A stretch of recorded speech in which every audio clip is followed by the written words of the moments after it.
Y'all, look, bro. Like what? It's like Bro, this is crazy. what? This is Oh crazy. my Look at God. this. Bro, like, did somebody put something in the water? And it's all the way Wow. back out through there, bro. Look at all those fish. Look at all of these dead fish, bro. Someone must have poisoned the water. These are alive in this little spot, as y'all can see. Look at that, bro. What in the world is going on? This is not good. This is crazy. Look at this, like even at my feet, bro. The minnows, everything, bro. This is the craziest. Bro, I've never seen nothing like this in my life, bro. Ever. Look even back there, bro. I've never seen anything like this in my life. What is going on? This is not good at all. Moment of silence for those fish. The houseplant doesn't need to worry about weeds taking its water, but it does need someone to water it. I don't know what that means yet, but it sounds deep. Sounds very deep. People used to argue about this for months on end on the internet because it is a very simple question that has an infuriating answer. But many years before people on social media started arguing about whether or not a plane could take off from a conveyor belt, people bitterly argued about what is called the Monty Hall problem. And I realize that Gen Z does not know who Monty Hall is. It doesn't matter. There are 3 doors to 3 rooms. Behind one of those doors is a Lamborghini. Behind the other 2 doors are goats. And before you say that you would prefer to have the goat, just understand that in this thought experiment, you're trying to get the car. A guy walks out and says, pick a door. If you pick right, you get the car, but there are no hints or anything. So you say, fine, door number 3. It's a 1 in 3 chance. It's totally random. Why not? But here's the twist. He says, before I show you what's behind door number 3, I'm going to open one of the other 2 doors. So he opens door number 1 and there's an adorable goat. So here's the question that drives everyone crazy. He says, before I open this, I'm going to give you the choice. You can either stay with door number 3 or you can switch to door number 2.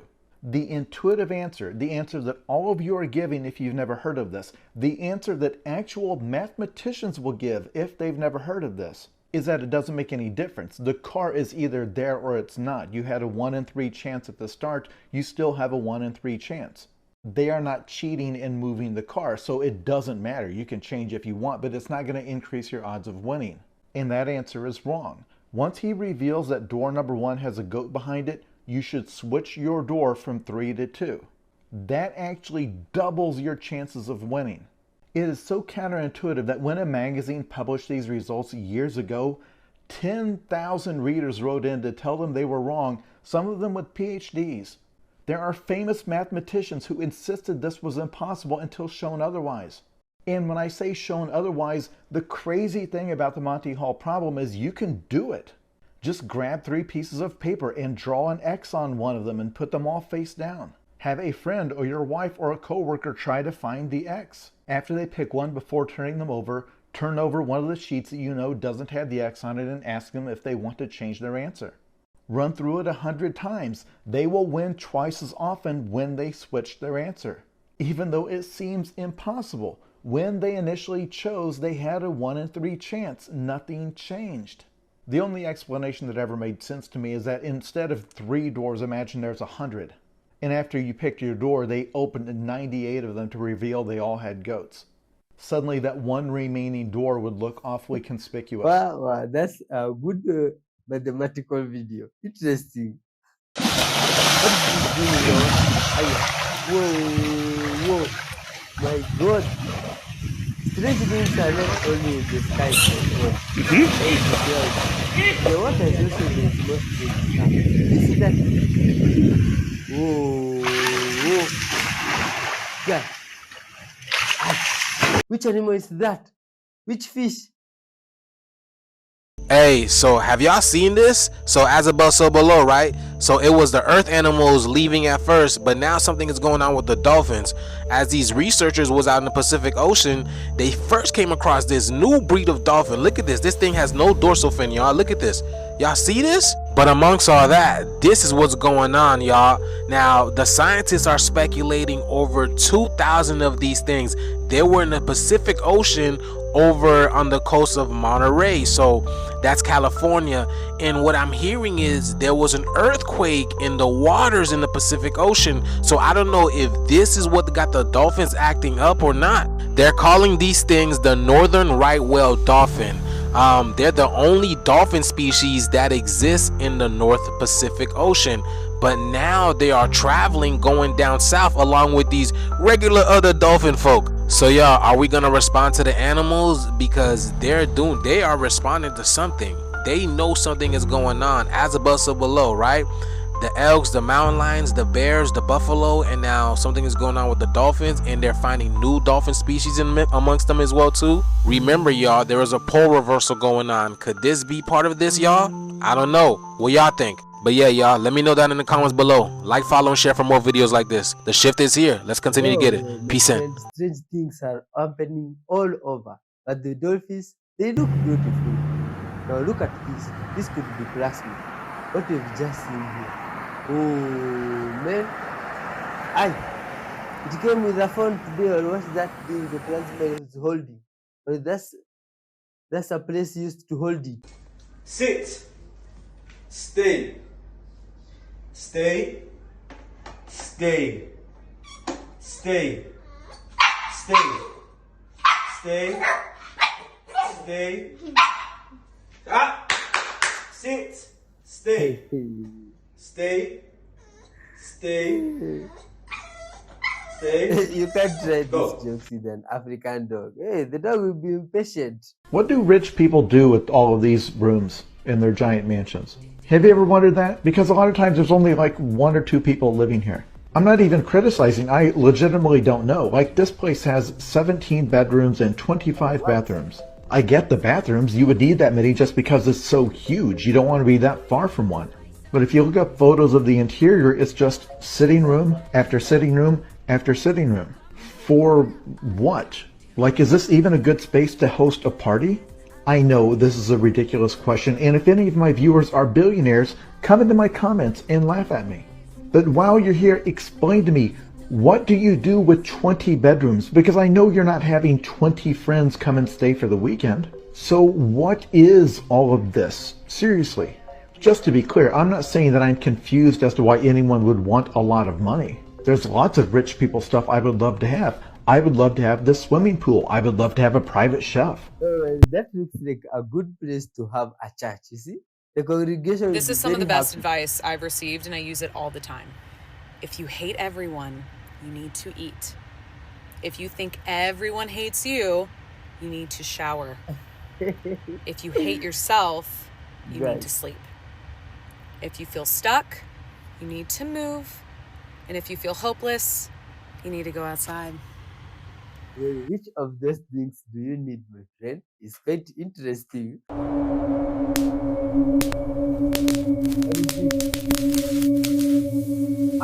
Whoa, my God. Was that a crop circle being formed, or what just happened?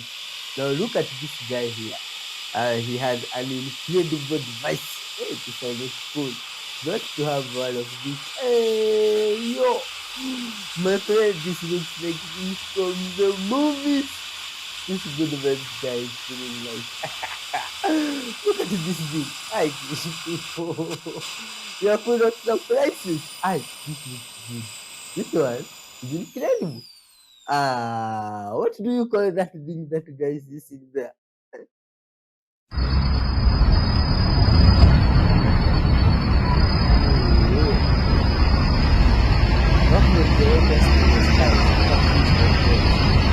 Not an ordinary plane in which it lands. We are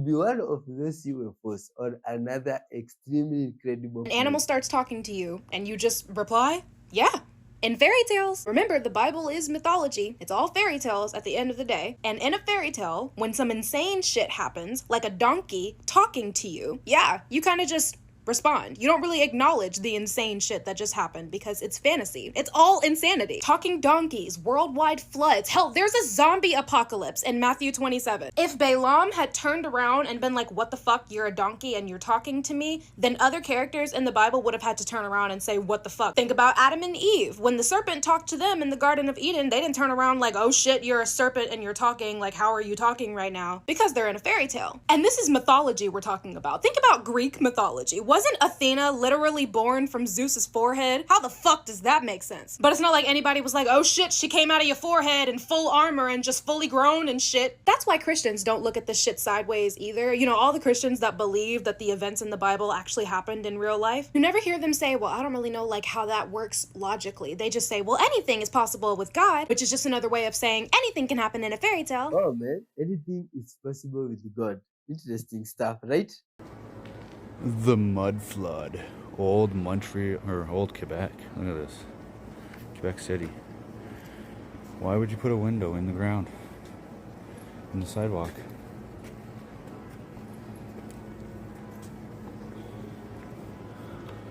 Funky. Oh, why would you need a window from below? Unless they used to build underground houses. It might not make sense, but another sign that you fucking with witches and warlocks, the motherfuckers stay going to funerals. They every twice a month they go into a funeral. Somebody done passed away because they're there at the funerals to do energy harvest. Oh man, what type of makeup is that, good web souls? What this is. And as we get closer, we don't know what that is. Before I even give the explanation for what this is, I want to tell you guys right now, don't drive underneath this. It's a bad idea. This video shows these people driving on a straight and narrow road, and up in the distance we can see this very strange looking vehicle. It's extremely tall, it's hard to make out any distinct shapes or features, and if you've never been around farmland, you've probably never seen these before. So what we're looking at is a variation of a crop sprayer. A crop sprayer is exactly what it sounds like. Farmers use this to spread insecticide, herbicide, etc. So you're probably wondering why these are so tall, and that's because these types of crop sprayers are used for tall plants, like sunflowers or corn, for example. And yes, some vehicles can fit underneath these. Occasionally these will be driving on the road, and some people are indeed ballsy and crazy enough to drive underneath them, but that is definitely not recommended, extremely unsafe. Once you catch up to them, the drivers are usually very observant. They'll partially pull off, so it's really easy for you to pass. Oh, you guys, you spray corn. Maize. Or corn is not maize. Okay, everyone is talking about the 7-foot-tall black aliens. I am about to show you the actual clip from the interview, and this is Norman Bergen. Yes, he used to work for NASA. He used to work for Lockheed. He has some pretty amazing credentials. He actually passed away in 2018. He also has a book called Ringmakers of Saturn. There are tons of pictures and photographs in this book, but the book reveals that NASA's Voyager 1 and 2 space probes took photographs of an estimated 7,000-mile-long elliptical cigar-shaped craft orbiting within the rings of Saturn. Now, in his book, there's actually 2 of these objects. You know what else was cigar-shaped? The second interstellar object, 2I Borizov. Now, you're going to hear the interviewer at the end mention this guy's name, and we'll get to him after. Positing the idea that those vehicles contain, beings who are, maybe like us. Yeah, I only go along with government images. And if you want to know about people kind of thing, there is the ship that picked up the Voyager capsule at Alameda Naval Shipyard, and they have a picture there of I think it's the Apollo flight that Bugs and Neil were on. But anyway, there is one image there that shows black people getting off. So So people with dark skin getting off. Not dark, black. Black skin. Really black. Yeah. Were they tall? Yes. Very tall? Yeah. How tall? Do you know? Well, they got out the doorway. I don't know how high that is, but Well, what? I'd say 7 feet would be probably a conservative estimate. Have you heard about Clark McClellan's statement about that? No. Oh, you haven't? Have you ever been in touch with him? No. No? Now, the reason she asked him about Clark's statement was because he said something very similar. He claims that in 1991, he saw an alien that was humanoid in form, stood on 2 legs, and approached 2 NASA astronauts in the cargo bay of a space shuttle. Norman said 7 feet was being modest, and Clark said they were about 9 feet. Now, Clark claimed that the government stripped him of his pension and forced him to live on Social Security. He passed away in 2021, and this year, they had an estate auction.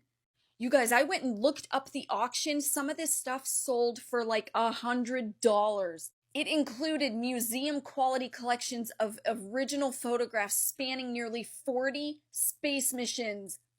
He worked for NASA for 34 years. And not just at Cape Canaveral, he also did projects at Johnson Space Center in Texas. Here's just a sample of some of the photographs that were in that auction. Now, before I go, I'm going to leave you with one more clip from that interview. Seen one on the ground in Antarctica. Yeah? Y'all's opinion on something very important. I was just cutting up this romaine lettuce and it looks a little bit wilted. I actually grew it. After I grew it, I brought it in the house and then I washed it and yeah, I was just going through it to make sure that everything looked good, so it was good to eat. Will you guys maybe just help me investigate every single piece of lettuce here? We're just going to investigate every single piece of lettuce for bugs or something that I might have missed. Yeah, these cutting boards are pretty cool too, right? Yeah, I don't know. They must have been cut from the same piece of wood. I have 3 of them. But yeah, I'm not seeing any bugs. I don't use pesticides in my garden, but I'm not sure if we're allowed to talk about lettuce on social media anymore. It seems like it's kind of a risky topic, so I'm just being safe and just showing you guys instead. There's been some lettuce that I've shown recently that has gotten me in a little bit of trouble, so I'm just being safe and just showing you guys exactly the lettuce that I'm talking about. You know, lettuce, it's pretty problematic, and we don't know if it's real. We don't know if it's real, but all we can do is try to educate ourselves about lettuce.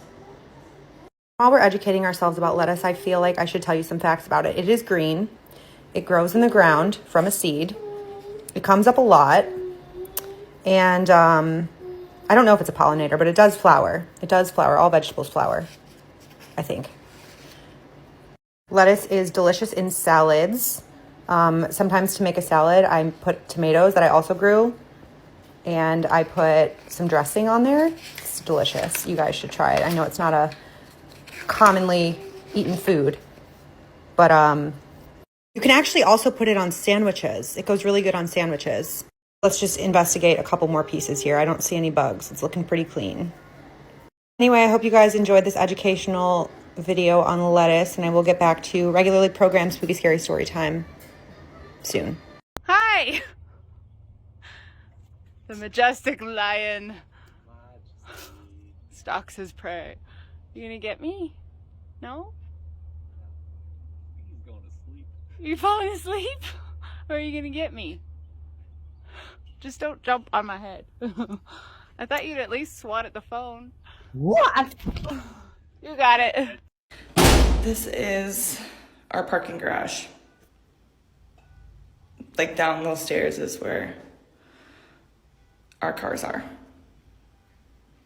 Oh. Is that the drainage issue? I know. Can someone explain what's going on here? Why is the dog looking at this guy like this? No. Milo. What did he feed the dog? Oh man. Or the dog turned to a skinwalker. Or the dog is sick. There he is. Holy cow. Salt and pepper pistachios on the way. Ooh. English people, I feel like you live in the future sometimes because this is movie stuff. You guys are in a completely different world. Walmart package. Holy This cow. one cannot work from this side of the world. With the trees around, that thing can be stuck. The birds can be the one feeding on your wings up there. Because now this is You need a name for this is hard to comprehend. Ay. Hey. Ay. Look at this. Damn, look at that. What? This is fun. This is unbelievable. Oh, those are there they are. Good vibes, children of God. When growing up from this side of the world, we used to hear stories that in English lands, there is people that have trained their dogs. They can even send them to the shop. You send your dog to the shop, it comes back with the things you needed. Now, it's like you advanced because this one here, you are delivering things with robots. It's unbelievable. That is something that cannot work in this side of the world yet. Sometimes I feel like you guys live in the future, but it's interesting seeing how things run in different places of the world. Thanks for your time, child of God, watching up to this point. It's been an interesting experience being with you. I hope you've hit that like button and left your comments. Not to close the video, my friend, we shall hear our message of today from the book of wisdom and wrap up the show. Now, the message is from Jeremiah chapter 17, verse 7. It says, "But blessed is the man who trusts in the Lord, whose confidence is in him. He will be like a tree planted by the water that sends out its roots by the stream." Wonderful, right? My friend, that is an incredible verse. Let's talk to the Creator, give thanks for this point, and end the show. Thanks, Father, dear Lord, for this far. We give you glory, Father. Thank you for the interesting experience you've given us together with the precious child. All glory and honor belong to you, Father. Thank you for the words from the book of wisdom. Help us to understand them, Father, as you may be pleased, dear Lord. Dear Lord, Father, grant this viewer hope. Give them blessings in their lives, Father. Be good to them, Father, and help them to be a beacon of light to those around them, Father. Forgive us all our sins at all times and lead us in your path. In your holy name, Jesus Christ, we pray, trusting and believing. Amen. Till next time, child of God, peace, love, and good vibes be with you. I've been your host and friend, 5311H. Bye bye. We are out.